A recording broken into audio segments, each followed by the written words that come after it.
nós trazíamos tolmanes. Quando tivéssemos que descansar, quando estivéssemos a descansar, eu tinha de tirar o piolho daquele que está à minha frente. Quem está à minha atrás tinha de tirar a mim. Assim sucessivamente. Ok. Piolho, porque... Onde é que o presidente estava quando morreu o general André Matsangaiza? Foi em 1979. Nós estávamos em Manica, entre Manica e Sofala, e na altura tinha uma missão. Tínhamos missão de destruir a ponte entre Rio Puzi. Olá, hoje trago um vídeo extremamente bombástico, onde o Sufo Mumadi, presidente da Renamo, fala de que na altura em que André Matsangaiza morreu, ele estava a cumprir uma missão de destruir ponte do Rio Buzi. E não imaginas o que ele mais fala nesse vídeo. Veja só. É um sacrifício, né? Já vi ficar um mês inteiro sem ter água, sem tomar banho, sem lavar a cara. E tínhamos adotado um sistema, como quando não toma banho em 4, 5 dias, o piolho aparece. Sim. E nós tínhamos de trançar o cabelo para diminuir o piolho na cabeça, né? E nós trazíamos tolmanes. Quando tivéssemos que descansar, quando estivéssemos a descansar, eu tinha de tirar o piolho daquele que está à minha frente. Quem está à minha atrás tinha de tirar a mim. Assim sucessivamente. Ok. Piolho, porque um mês sem tomar banho é terrível. É terrível. Presidente, o que era passado para os militares? Qual era o objetivo de toda esta luta? O objetivo é aquele que nós defendemos até hoje. Não há nenhuma diferença. Sempre nós defendemos a democracia multipartidária no país. Defendemos o bem-estar da nossa população. Defendemos, na altura, como sabe, não havia livre circulação. Não havia livre expressão. Por exemplo, naquela altura, quando alguém tivesse uma ideia diferente, tinha um destino. E nós lutávamos para que pudéssemos alcançar esses todos três. Presidente, depois é patenteado. O patenteamento foi mais tarde, na medida em que, nos tempos, quando iniciamos, eram só 2 comandantes. Era o comandante André e o comandante Afonso Jacama. O terceiro era o comandante Jacata. Ok. Depois apareceram Mangrede, Lixa, Mais tarde é quando passamos a patentear como comandante da companhia, comandante de pelotão, chefe de secção. E quando nós entramos em Manica, no distrito de Espungabeira, aliás, Moçurize, eu fui promovido para comandante adjunto da companhia. E fomos operar no distrito de Xibabava e Machaze, Manica. E o meu comandante era o Alexandre Vital. Era um jovem da beira, Alexandre Vital. E depois de sair de Machaze, fui chamado para a base central, em Xicari. Onde é que ficava isso? Xicari. Caracua. Manica. Manica. Espungabeira. Operou-se muito aí em Manica, né? Sim. Presidente, como é que um grupo que não pode usar a estrada consegue encontrar as coordenadas tipo de Manica até Inhambane? Tínhamos homens de inteligência militar. Esses trabalhavam com mapas, sabiam coordenadas, e eles aqui, chegamos aqui, onde é que podemos seguir? E abriam o mapa e conseguíamos caminhar. Ok. Por exemplo, eu saí de Inhambane e fui até Corongosa. Levei o grupo da presidência. A pé? A pé, sim. De Inhambane para Gorongosa? Corongosa, sim. Quanto tempo levou? Aquilo era andar, né? Metade do mês. Porque saímos de Inhambane, atravessamos o rio Save, fomos até a parte do Jeremoio, que fica em Jambi. Jambi já é Sofala. Dali saímos, atravessamos linha férrea, entre em shopping, e fomos atravessar Pungue, e dali fomos até na Serra do Corongosa. Porque Corongosa é onde estava a base central, na altura, onde estava o presidente. Incrível. Presidente Sufo, onde é que o presidente estava quando morreu o general André Matsangais? Foi em 1979, nós estávamos em Manica, entre Manica e Sofala, e na altura tinha uma missão. Tínhamos missão de destruir a ponte entre Rio Puzi. Quando acompanhamos a notícia da morte do André. Ele estava numa frente de combate? Estava na frente do compadre, na Vila Paiva de Andrade, que é a atual Corongosa. Ok. É lá onde ele perdeu a vida num ataque. Né? Ele saiu da base central, foi atacar a unidade da Corongosa e de lá não saiu. Ok. E depois que vocês tomaram conhecimento, foi um choque, não? Foi um choque quando um pai perde a vida, os filhos não ficam satisfeitos, ficam preocupados, né? E como é que agiram na altura? Quando um combatente morre, nós pegamos na sua arma, né? E nós pensamos que tínhamos de dar continuidade com a guerra, e na altura é quando nós, através do Conselho Militar, indicou o presidente Jacama para que pudesse prosseguir com a liderança do movimento. Na altura era movimento. Né? Então houve uma indicação, houve um grupo. Sim, sim. O Conselho Militar indicou o presidente Jacama para que pudesse prosseguir. Porque dá a sensação tipo, que o presidente Jacama chegou, já que eu sou adjunto, senhores. Não, boss, não, porque isso iria criar problemas, né? Sim, sim. Porque havia outros comandantes. Uau.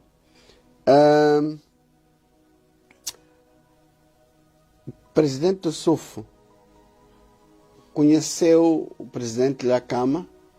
Como era a sua relação com ele? É aquilo que eu disse no início, que quando lá cheguei, encontrei com ele. E depois de 2, 3 dias ele promoveu-me. O presidente Jacama lhe conhece desde pequeno? Sim, em 1978, quando eu cheguei na Renamo, né? Quando entrei na Renamo. Em 78. Sim. Eu na altura tinha 17 anos. Ele devia ter 20, 22 anos. E conheci o próprio André. Conheceu o André Matsangais? Conheci. Só para o conhecimento, né? O seu conhecimento é que depois de termos voltado daquela operação de tirar a Manica, logo que entramos na nossa base lá, onde ele estava, ele carregou-me. Eu era miúdo. Carregou-me. Você vai ser governador. Não me diga, o André Matsangais? André Matsangais, carregou-me. Eu, ao descer do carro, ele me pegou. Você vai ser governador de Nampula. Vai ser governador de Nampula. Já viu, naquela altura, estávamos em 1979, ele tinha uma esperança que seríamos que? Líderes. Líderes. Havíamos de ter a possibilidade de governar. Porque o governador Sim, é um poder sim, administrativo. Sim. Sim, sim. E, para dizer, conheci e vivemos juntos. E fomos amigos, irmãos. Presidente Sufo, quais foram os primeiros contactos para a paz, para a assinatura de acordos? Quem que contactou o outro? Está a falar de 1992? Sim. Já para cá. Porque a guerra já tinha agudizado, né? Na altura eu estava a dirigir a província de Manica. Ok. Manica Sofalo. Ok. Eu era o comandante provincial. Sim. E aquela era uma zona que estava muito quente. E faltava... Afinal, era o general Sufo que estava aí. Ok. E na altura, quase foi no mês de setembro, eu recebo ordem de ir à base central, onde está o presidente Jacama. Aliás, uma avioneta veio até aqui no sul, levou o falecido general Nkonhamo e passou a me levar. Na base onde eu estava, porque nós já tínhamos ocupado o posto administrativo do Dombe. Dombe, sim. Sim. Atacamos, ocupamos. O vídeo ainda continua, mas vim mesmo para lhe pedir a sua subscrição. Por favor, me ajude a crescer e garantir também que da próxima vez eu possa trazer mais novidades. Subscreva-te e, claro, deixe o seu like e partilhe muito. Por favor, partilhe e continue vendo o vídeo. E eu estava naquela base, já tinha tecido de lá da montanha. Então, a avioneta, já tínhamos limpado a pista, veio, me levou. Fomos até na base onde estava o presidente Jacama. E no fim de setembro, ele despediu-nos que ia a Malawi.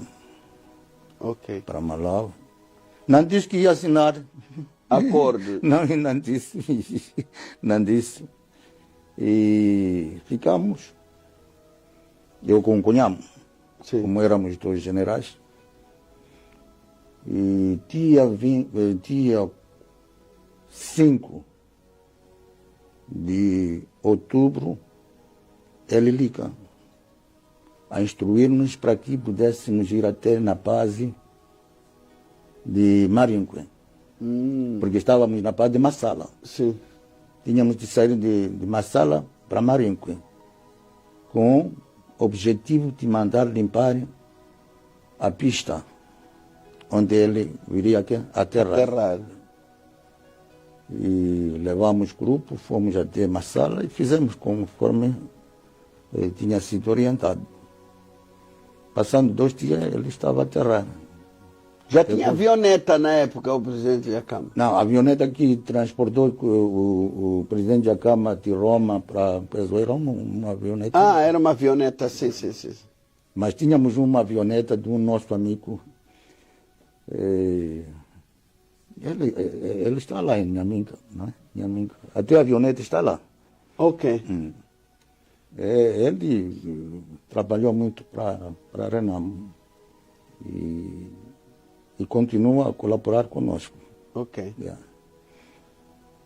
Então, o presidente volta e fala... Depois de ter assinado o acordo de paz, né, em Roma. Ele não comunicou a ninguém? Não, ele não nos comunicou porque pensou que nós não íamos aceitar, né? Mas depois assinou, informou-nos e tínhamos de concordar com aquilo que era a vontade da população moçambicana. Presidente Sufo, sente que naquela altura valia a pena continuar a luta ou já estava na hora, de facto, de parar e os filhos da terra se entenderem?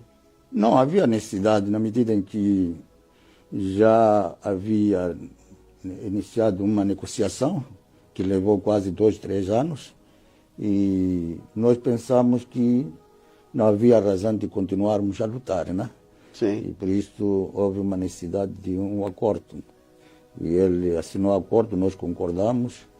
E Celebraram no dia da assinatura? celebrava. Sabe, antes do fim da guerra, a pessoa fica com alguma coisa na cabeça, que no dia que acabar eu vou saltar dali para ali.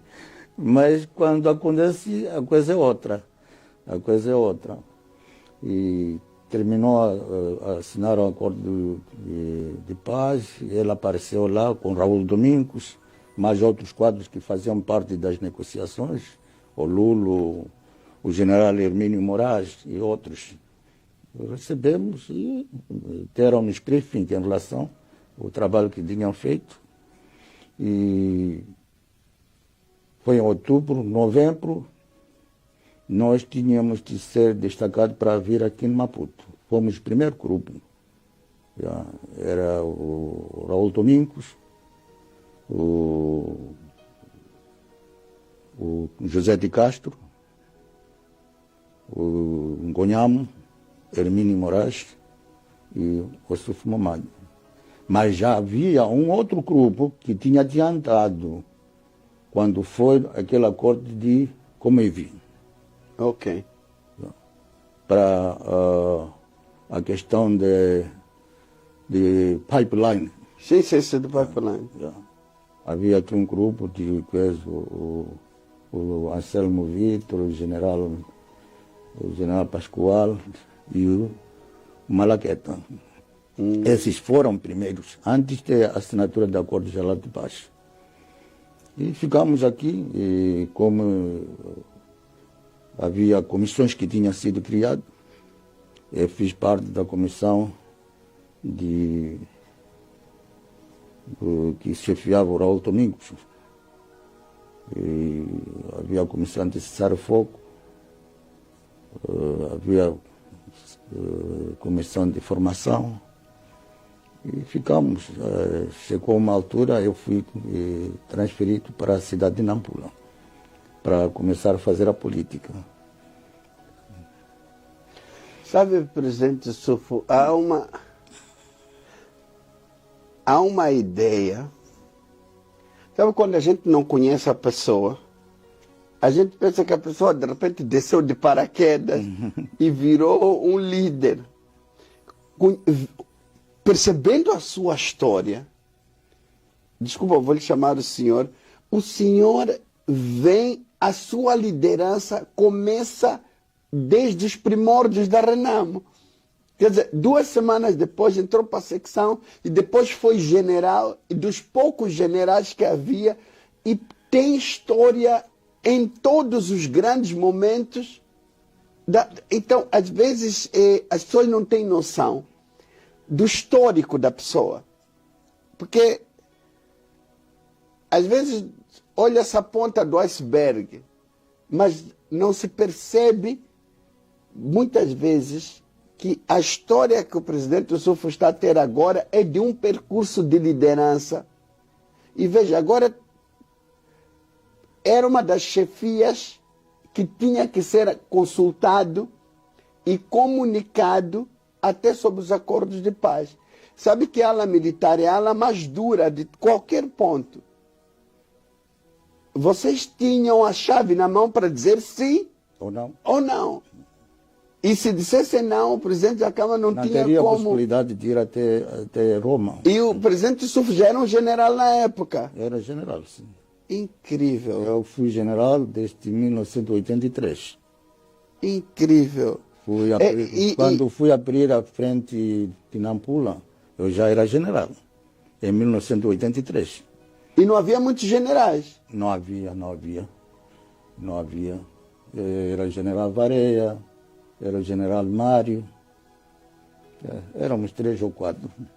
Isto estou a falar em 1983, quando eu fui abrir a frente de Nampula. Eu estou a tentar calcular aqui quantos anos eu tinha. Em 1984 eu fui solicitado para Crongosa, onde era a base central, onde estava o presidente. Nessa altura já havia iniciado negociações na África do Sul. Renamo, governo. Na África do Sul. Na África do Sul. As negociações começaram desde a época do presidente Samora Machel. Sim. Sim. E o que fez falhar essas negociações é que numa das intervenções do presidente Samora havia tido que não estava a negociar com a Renamo, estava a negociar com o sul-africano.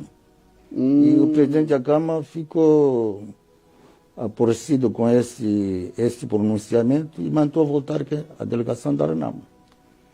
Porque nós fomos solicitados para ir a Gorongosa com intenção de acabar com a guerra. Isso em 1984. Quer dizer que a guerra, se tudo corresse bem, Sim. a guerra já podia ter terminado em 1984. 84. O presidente Chakama chamou todos os generais, os que estavam cá no sul e no Incrível, centro. revelações inéditas, hein? Quer dizer, a guerra nem podia ter se estendido. Sim. E em 84 nós fomos solicitados, o presidente da Câmara disse que estamos para terminar com a guerra, por isso eu o chamei. Só no dia seguinte, o presidente Samora, quando lançou essa boca, que não estou a negociar com a Renamo, estou a negociar com os padrões da Renamo, sul-africanos. Aí o presidente Jakama zangou. Zangou, que por que isso? Porque estavam lá as duas delegações, Sim. da Renamo e do governo.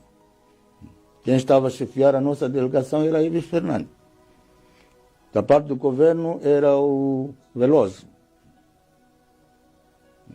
Uau.